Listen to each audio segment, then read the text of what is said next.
Hey guys, it's Nigel. Welcome back to my channel.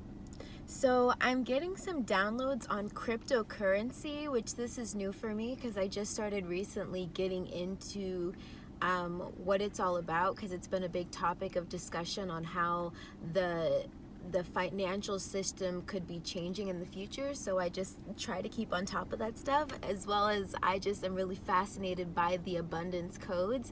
And so if crypto is the new form of currency, or the way that we exchange and flow energy, I just like to be on the know and that kind of thing. Okay, so anyway, this is the download I got, and it was fascinating because I was watching a video by, I think she's an astrologer, but she also uses astrology to predict cryptocurrency, and I'm like, whoa, that's kind of a game changer, and I'm very fascinated by that.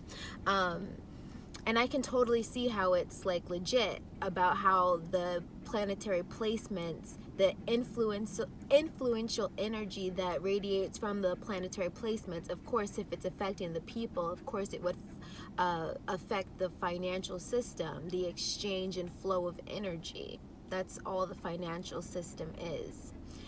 Fancy words to describe how we exchange and flow energy, and also fancy words to describe big chunks of energy. You see, these corporations are just etherically big chunks of energy, and when we say they're worth $1 billion in assets or $1 million in assets, think of that as just if energy was like in a, I don't want to say decimal because that's its own metric. If energy was a metric, to say this company has $1 million is just to say energetically this company is containing 1 million energy, whatever the metric would be, worth of energy, right?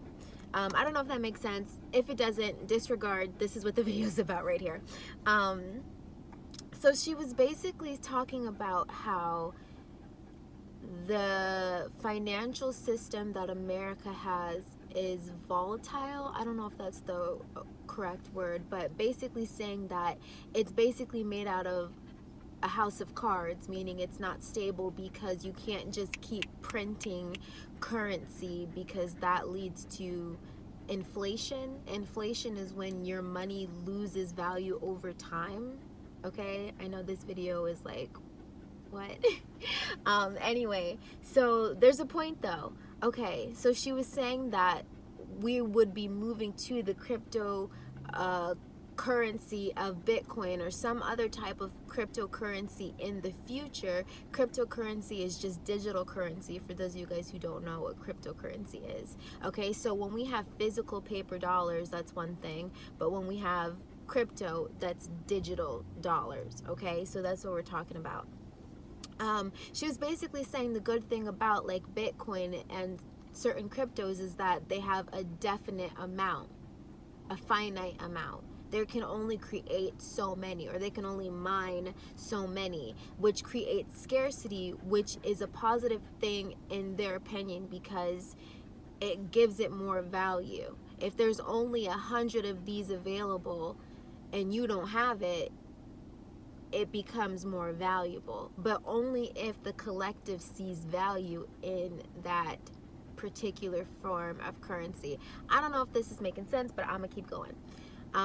So the thing that I found very fascinating about this idea of cryptocurrency, and how we're saying like the old system didn't work because you can't just keep printing money. You can't just do that, because then the money loses its value if anybody and everybody has access to it. Now let's plug this back into spirituality. We know that energy cannot be created or destroyed.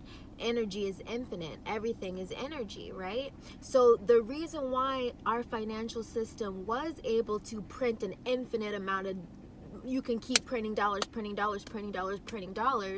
the reason why they can do that is because energy is infinite. You never run out of energy. You can get energy from any and everywhere, which is why money is energy. our paper money is meant to mimic but put a cap on something that these people know, which is energy. Okay, we're just, when we're trading our dollars, we're just trading energy. I'm going to this job so they can give me $100 this week. I don't know how much people get paid at their jobs. I'm going to this job and I'm getting paid whatever amount of money that week. That is energy that I spent, and they're giving me paper back in exchange for my energy. It's like when you go to an arcade as a kid and you take your real money and exchange it in for coins and tokens. In the real world, those coins and tokens won't buy you anything, but if you want to play these games, if you want to play these games, you exchange your currency, what you have, in exchange for what they have, so you get to play the game. That's what's happening right now. We as humans are exchanging what we have, which is our energy, our life force, okay, exchanging it for what they have for the game. And so if at the arcade they would give you tokens, in this reality, the arcade, they give us paper dollars so that we can participate in this world. But the real world is exchanging with energy, and you don't need anything. You don't need paper currency to do that. Does this make sense to anybody? I'm going to continue. So, she was saying that the significance of cryptocurrency is that there's a finite amount, meaning that they're trying to put a cap or a limit on the energy. Because remember, in real life, in natural organic life, it's abundance. Abundance meaning you get your resources met forever and ever and ever and ever and ever. There is no lack. Lack is an illusion.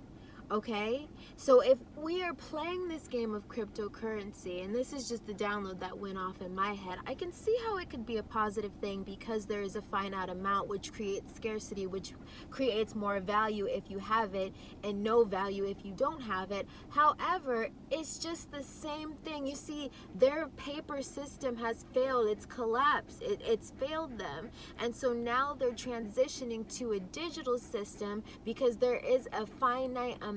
So they believe, again, playing this game of lack consciousness, a scarcity consciousness that says, oh, if you have this, you've got value, but if you don't have it, you have no value, right? It's just moving us more into an electronic way of thinking instead of an organic way of thinking. Again, organic being abundance.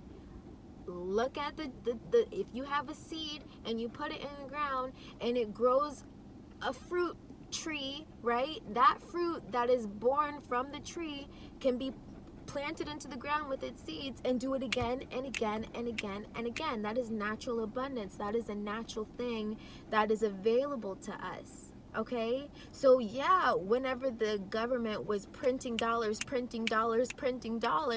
they were only mimicking organic nature, meaning that they understood that money flows abundantly because money is just energy. They wanted to put a cap on the energy, but they kept printing it. We need more people to participate in this game. We need more people to participate in this game. We need them to think that they need this, right? But again, they shot themselves in the foot because they kept printing money, making the cause of money to go down. So what do they do to fix this problem? Create a new currency system that you won't just keep printing money